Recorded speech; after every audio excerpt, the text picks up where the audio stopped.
Hello, everyone. It's Mohammed, broadcasting live from Sydenham Neighborhood House at Water Gardens, BRIMBANK Live.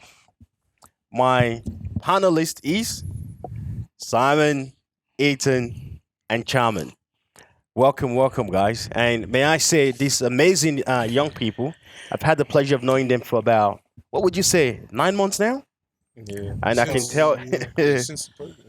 Since January, December? Oh, no, even before that. Was Oh, it? wait, Nah. that It was when- like start of this year. Before we did the program studio because we would just had Nah, I met you during the program. Yeah, you were Johnny Latecomer, but Charmin and Simon, they were always downstairs. Yeah. Yeah, Bums. that's that's really exciting. But can I say the best part of getting to know these young people is they are awesomely, if that's even a word, talented. Awesomely talented. Are we just making up words? Are we making up words? Can I make up a word? awesomely. Wait, that sounds good. It sounds radio quality, you know. Uh, very talented in everything they do, and I know for a fact that seeing them hanging out downstairs, I think sometimes there's 10, 15, 20 of them. They're like family. If I didn't know, I would think you guys are all related. And I know, particularly for my own community as well, given the fact that we hang around as massive crowd, COVID-19, unfortunately, has actually, for a better word, put a dent in our party because you can't hang around with cousins, you can't hang around with family members, and especially within my community where people turn up to your house without a phone call. These days, I get phone call. Hey, can I come and pick up something? I'm like, hey, no, stay in your house, buddy. If you want anything, go to the shops, buy it. Has really redefined what that community closeness mean for us. Yeah. Which is quite strange. And I know for you guys, always prior to COVID, seeing you guys hang around in crowd, that has also probably put a dent on what community mean for you. So how are you guys finding this whole isolation thing? Don't think. Should we express ourselves? Or... I don't think we. I don't think there's a difference in. Even with this, even with the virus, we never went by the rules of having to stay home and being the social distancing. We've always. We've always just done our own thing. Doesn't really matter that the virus came upon us. We're still Going trusted. out to Yeah, get we still HSP. trusted ourselves enough to be. Still seeing each other in that. Yeah. That's a massive move. That's a big call. Yeah. Were you not worried around the potential things you might be bringing back home, bringing to your friends? Like obviously, because I got like nephews at home. Obviously, it's like every time I go out, it's like a big risk. But being being around the boys so much, it's like you can't see their face for. Like you just miss their face when you go home. You just want to see them That's the a next bit day. You get used to It's a bit of a how's it going, eh? Yeah, I do think that is coming from a community-driven perspective, given our upbringing, the cultures we were born in, born in. burning Burning here. burning out here, Burning here, sweating out here. Especially with That said, tell me a bit about your cultures prior to coming to Australia, and how long have you all been in Australia for? Well, I've I've been been here since 2001. 2005. Oh wow! I think 2004. Yeah. 2008. Wow. Yeah. So we can say, yo, Simon, you are the longest. What? 18 years, 19 years? Yeah, been Nice here one. for like ages. I felt like I've been born. Was born in New Zealand. Yeah. Probably stayed there for like 1 year. Then he Come respawned in here, Australia. respawned in Australia. Yeah. What would you say community is like growing up in Samoa or New Zealand? Samoa. Oh, it's different. Way It's here, like compared to here, Samoa is we're slow. And yeah. Yeah, we don't really have the facilities that Australia does. Obviously, So when you get back home, there's not that many people going to work because your work is at home. Yeah. Your work is around the house, cleaning or. Like most people have like little businesses that they own. Like every village, we always got a dairy. We call dairy or milk bar. And that for them is like owning, like a Nike store here or Foot Locker or something, because like heaps of people come and that's their way of making money. So everything's just nice and calm there. No one's rushing to get anywhere. You're just doing what you do. Unlike here, like over there, it's like, no one's in the house. Find no one in the house, everyone's outside doing something. So, And unlike like over here. and like you said before, there's only one McDonald's in Samoa, Yeah. so That's why, other reasons why people. so that's why you moved to Australia. Or New Zealand. Even Or New Zealand. the Mac is in Samoa, bro. There's something else, but a family dinner box here, it's like $20. Yeah. Over there, it's 60. Yeah, But $60. like, obviously in Samoan currency, in Australian currency, that'll be $30. Like $30 still. That's why they're skinny because some of them are skinny because they can't afford The line Macca's. is packed every But- day. It is what it is. Yeah. And I suppose just hearing you speak, Charmin, around the sense of community, the sense of identity, and the fact that everything is slow. I know when I go to some other island countries, things are slow, and when I come back to Australia, I feel like everything is, accelerated. Get to wake up in the morning, rush. I feel like there's a constant run. And you also spoke about the fact that you grew up in a community type environment. It's quite similar to my own upbringing, where I know my neighbor because my neighbor is actually my cousin, and I know my other neighbor because my other neighbor is actually my other cousin, and I know my opposite neighbor because that other neighbor is a family member or is related to my grandmother's. There's a relation somewhere, if you get my gist. And it's very community oriented, whereby you can just walk up to another person's house and say, "I ran out of sugar. Can I get some sugar?" And I'll be like, here you go. You can have some sugar.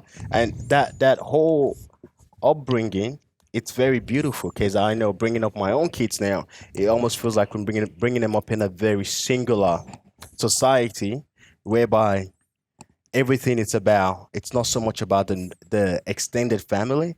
It's more about, you focus on you, and with this opportunity, there is extended family. But the other thing is, unfortunately, life is so busy that we don't even have time to make time for that extended family. Yeah.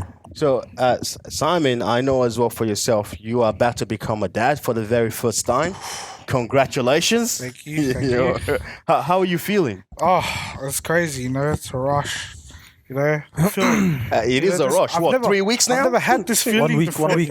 1 week. 1 week. Wow. Yeah, 1 week. Yeah, it's a crazy feeling, It's I feel it more up here, I got a rush, butterflies in my stomach and everything, Up here in the It's crazy. It's a crazy feeling, I've never felt like it's the biggest challenge of my life, I've never had this kind of thing happen in my life before, I never expected to have a kid at this age. I really thought I was going to be the last of the boys to have one, but But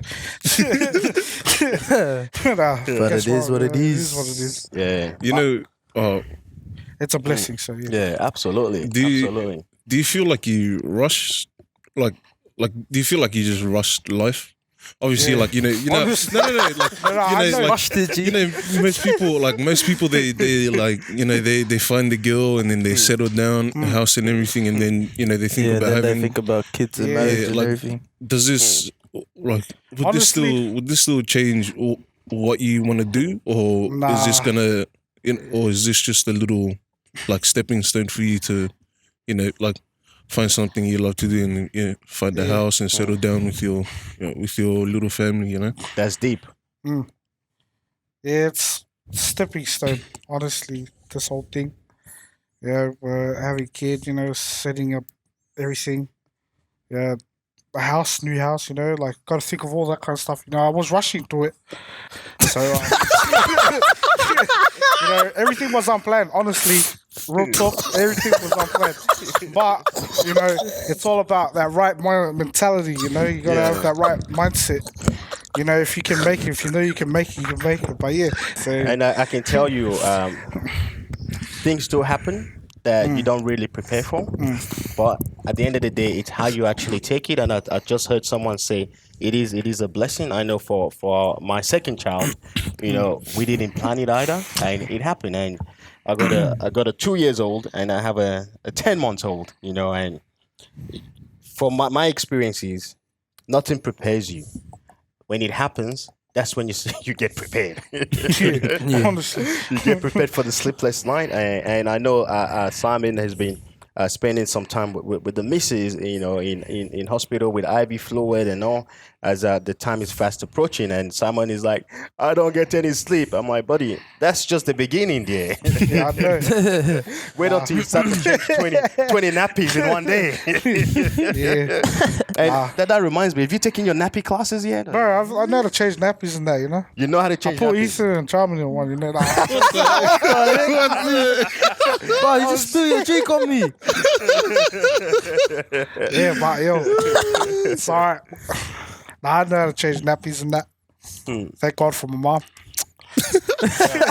Well, I'll tell you, there are a lot of classes out there that can actually teach you how to do that. There are a lot of classes out there that can teach you how to shower them, and so on. And I myself, I went to a class, and then after I finished the class and came back out, I'm like, why did I even do that? But at the end of the day, I learned a lot, and it's all about safety. So I'll really recommend you check one out. Can you give me the number and stuff? Yeah, I'll give I you, thought- I'll I give thought you you the just- details later. I And thought you for, said you already know how for- to change the nappies. Yeah, I do, but I just want to learn everything about for a lot of young people who are first-time parents and a lot of young people that are out there, what we'll do is we'll put together some useful resources on this show that can assist you. And just remember, you don't have to do this alone.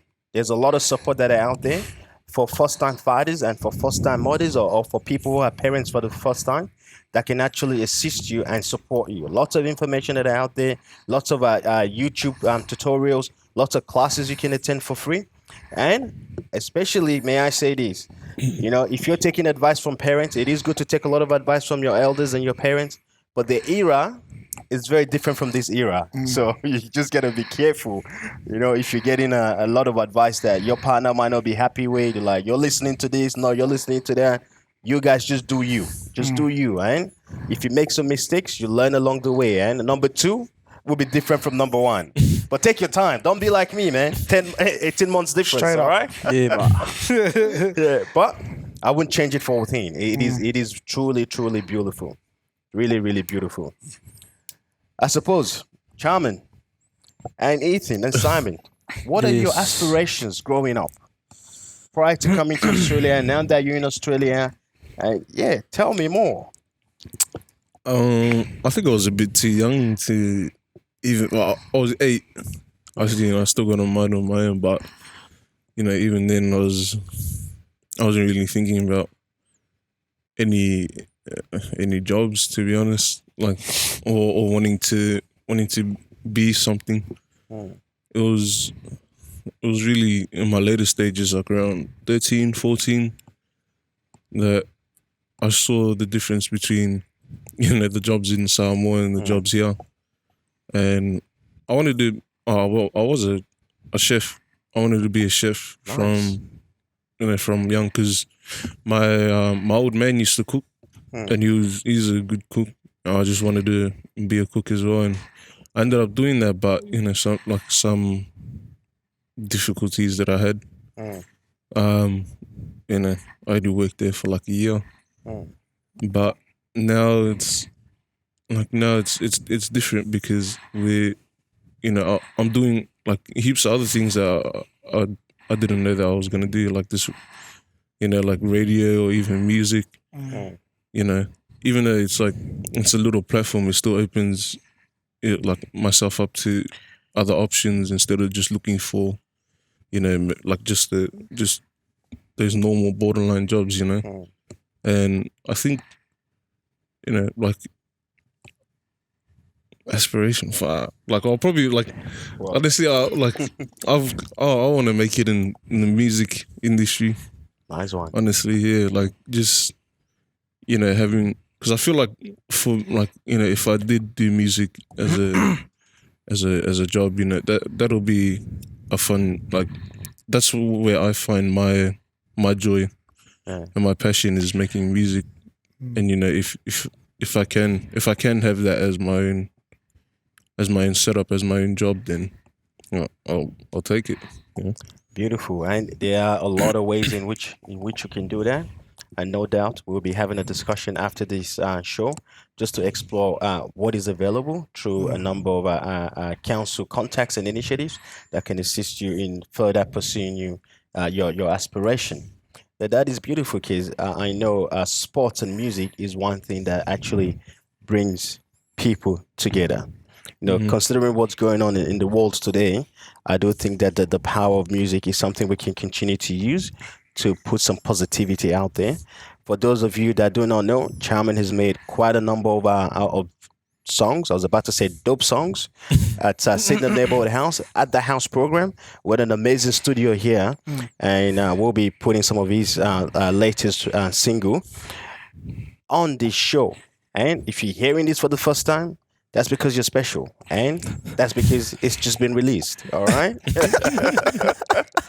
And I know Ethan as well has been working on some stuff, and I don't know how Simon finds the time to do this, given that you can tell from Simon's eye he hasn't been sleeping much. This is just the beginning, Simon. And Simon has been writing and writing and writing as well, and Yeah. I've got to read some of his write up, and I can tell you it is quite amazing. This child is a golden child because those lyrics are really, really powerful and inspiring. If you haven't heard it yet, that's because it's still cooking. It's coming, right? It's coming. We just need to find a beat that just matches those powerful words. So, Ethan, what are your aspirations? I see you got a gold wall. Is it real? Probably not. 24 karat gold. Wish I could have put my chain. It's just something real for the fans and that. Honestly, aspirations, man. It's a big word.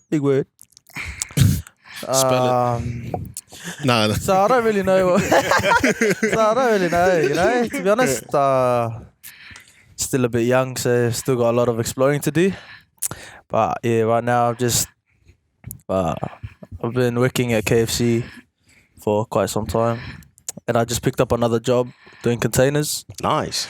Yeah, but honestly, making music and just talking into a mic like I'm talking to someone feels Nice. much better than moving boxes onto pallets and cooking chicken. And yeah, but yeah, honestly, if I could go further in music and get somewhere, then I'm all for it. And True talk.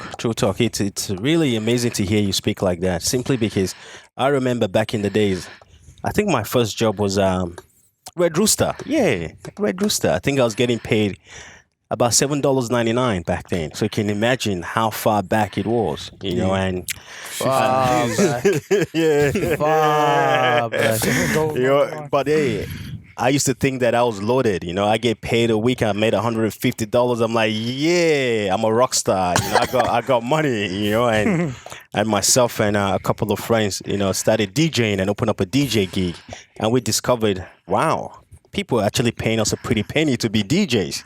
So bye Red Rooster and hello DJing until I got into this community sector. The reason why I'm saying that is I hear you, and the beginning does not necessarily determine the end. So keep pursuing that aspiration, bro. Keep pursuing it, and you will get there. And I know with your own music as well. I've had the opportunity of listening to your stuff, and Young Blood got some really, really good dope stuff. Honestly. And his latest beat that Hadi is giving him, he's writing some exciting music with his missus. So for those of you that are unaware, watch out. A couple of months from now, he's releasing his latest single. And I think it will probably be a love song, but I don't know. Time will tell. No pressure. All right. Simon, what is your aspiration besides welcoming your new baby, your bundle of joy in 1 week? Oh, And that is a big one. That is probably that's the top of the list. yeah, like I said, still young, still trying to figure out things to do in life, I like doing this kind of stuff, It's easier, better than, all these other jobs I've been through working, I used to work at a timber yard with my dad. And, obviously, things didn't work out, and, it was just getting, like, getting to me a lot. And, found this program, and, it's been through some jobs, that I don't like it. They come here, and it's, like, really good, like, I really like it, enjoy it and stuff. There's still a lot of things to do, though. Like, still a lot of things to work on, but, I like this program because it brings us all together and stuff and that. So, yeah, it's not really much, especially when you're having a, newborn come and that.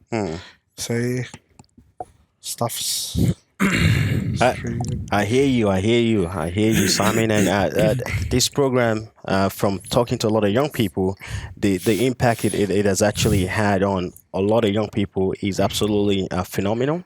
When we started this program, we never thought about the impact taking this shape or form. But I think that the most important thing is each individual has actually taken the program and made it their own. That is the beauty about it.